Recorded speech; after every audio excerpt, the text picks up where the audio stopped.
We see ePortfolios as a critical piece of really true academic change at PACE.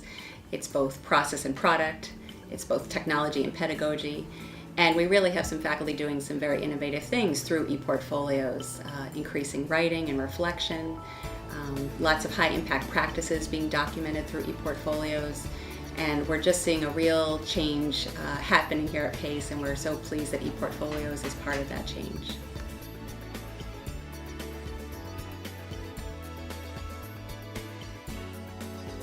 Our ePortfolio project is, I would consider it pretty complex. There are a lot of different goals in the project, and one of the goals that I work most closely with is using the ePortfolio for assessing student learning, really looking for authentic evidence of student learning.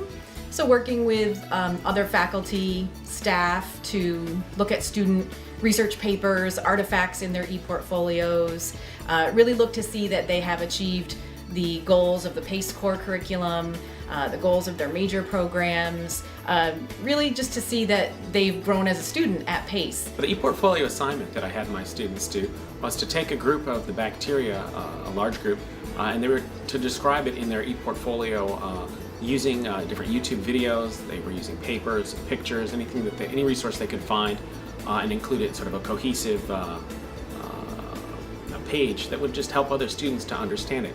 And each student would share their ePortfolios. All the students joined each other's, friended each other, and were able to read each other's ePortfolios, and they learned about each of the different groups. So first I created a page for my microbiology class that my whole class could see. Then I had to friend all my group members so they could see my page.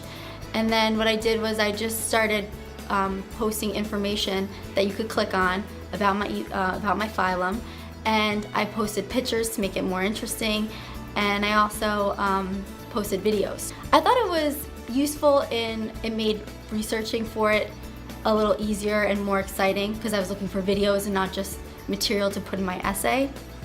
Not just like research papers. It was more interesting to look at videos and pictures. I even put some comic strips up. So I thought it was useful in that it made it more fun. The beauty of the Andrew Weir example is that students were able to finally incorporate a lot of the social network tools they use on a social basis and incorporate them into an educational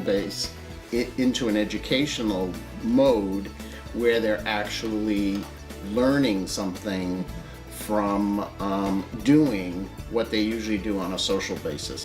Faculty often are concerned with the delivery of information, and we don't always think of whether students are learning what we're delivering. But ePortfolio makes learning visible. It gives students the opportunity not only to showcase their learning, but to have those aha moments. Gee, I really, I understand this better. I can see this now.